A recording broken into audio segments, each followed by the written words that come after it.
Smoke Pluming from the Woods by Reflexion. Part 5. Finale. You be a good kid, and you make my daughter proud. That's all.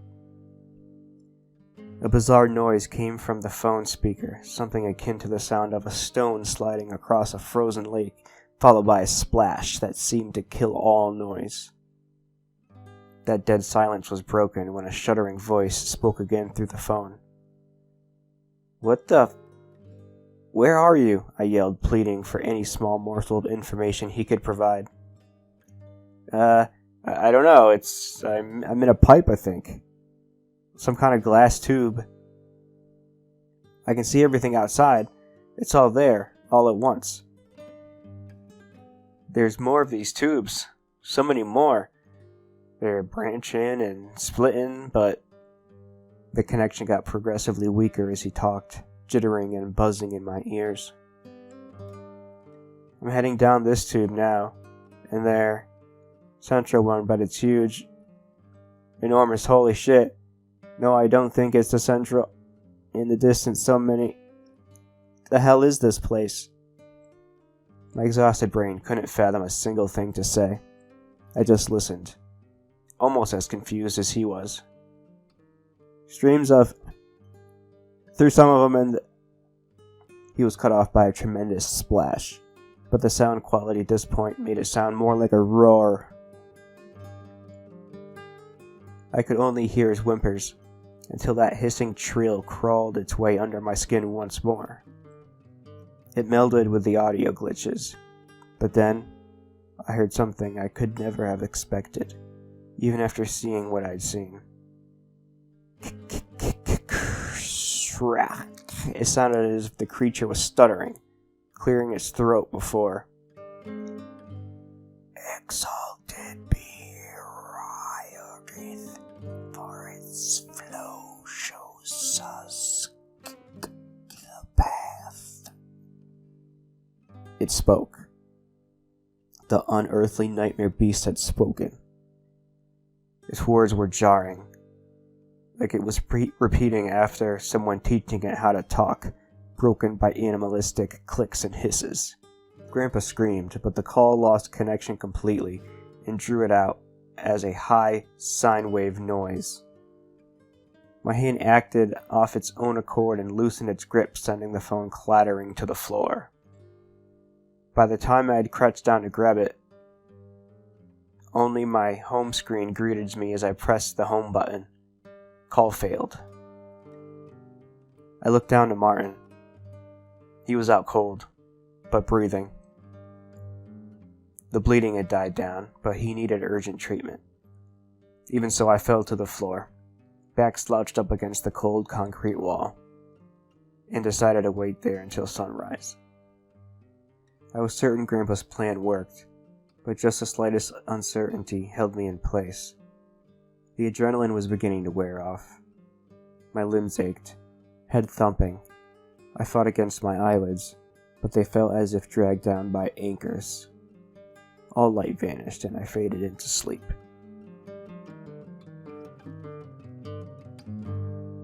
I woke to heat on my face, and a red-orange blur. I opened my eyes, grimacing at the rays of sunlight that poured through the destroyed basement hatch directly onto my face. Any notions of a simple nightmare were shattered. Martin. I rolled over on my side, seeing him laying a few feet away. Thank God, he's still breathing. The blood coating the skin of his left leg was dry and crusted, but a small amount of it seeped from his mangled limb. I chose to let him rest, while I turned to the broken ladder, hauling myself up what remained of its rungs and out into the house. What remained of it, at least. Utter devastation. I do not exaggerate when I say almost the entire front portion of the house was gone. Wooden beams jutted out from the piles of rubble and dust. But all was still, unlike the day prior. Birdsong weaved throughout the woods and into the ruins. I recall learning about how the forest animals would go quiet when a predator is nearby, but I'd been too on edge to notice until their sounds had returned. Still, Subtle chills wormed their way up my spine. I felt safe, but I'd also felt safe with Grandpa in the basement until the attack. No smoke plumed from anywhere across the tree line, and no stench defiled my nose. But I couldn't shake it. I spent some time scrambling around in the back half of the house that still stood. Quicker than expected, I found the keys to Grandpa's truck in the corner of the kitchen counter. I practically leapt down into the old wine cellar, then slowed my pace, gently shaking Martin until he stirred. He was groggy and confused. "Don't worry, man. I'm gonna get you home."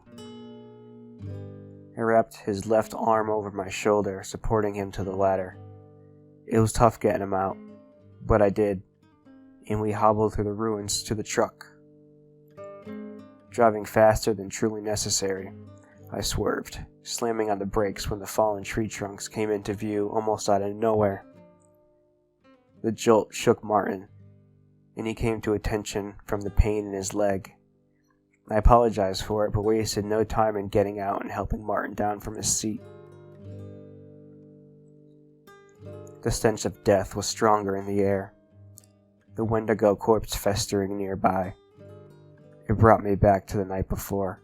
The raw terror, spawning paranoia within me, grew intense over the short walk between the truck and my Jeep. I felt exposed, naked. We made it across the trees and into my Jeep quickly, even with Martin's injury. Still, without any warning signs of the beast, my heart was drumming so hard I could see my chest pulse. After a messy three-point turn, the wheels slipped, kicking up dust before we shot away down the track. We drove until the small police station, where I flew out of the Jeep and burst through its double doors.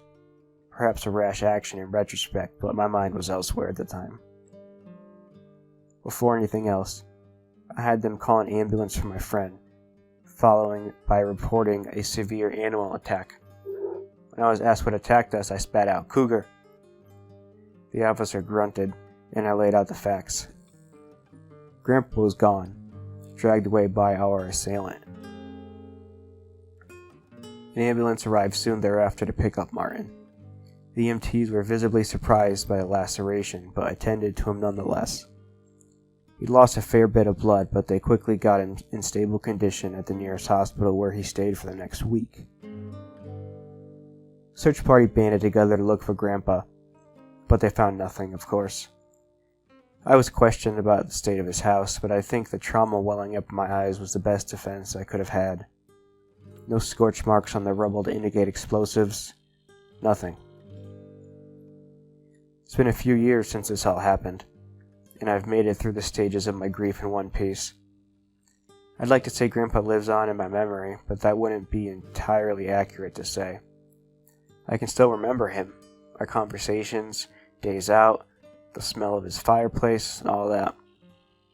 But no matter how hard I try, I can't remember what he looked like. That's to say, there's only an imperceptible smudge where he once was in any pictures I still have. I don't know where he ended up, some massive network of tubes, but I get the distinct impression that his grave lies elsewhere, in another place separate from this world.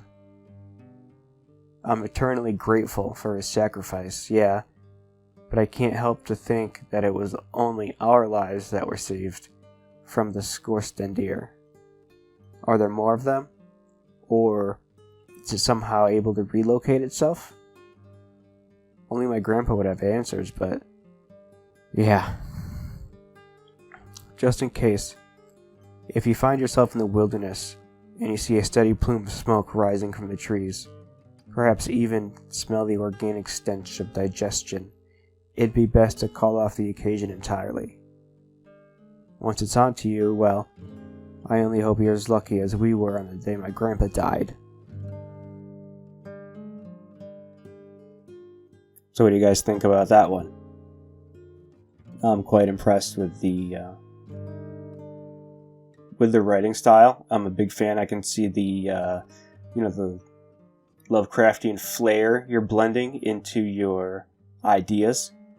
The descriptions of the environment and creatures and actions are excellent.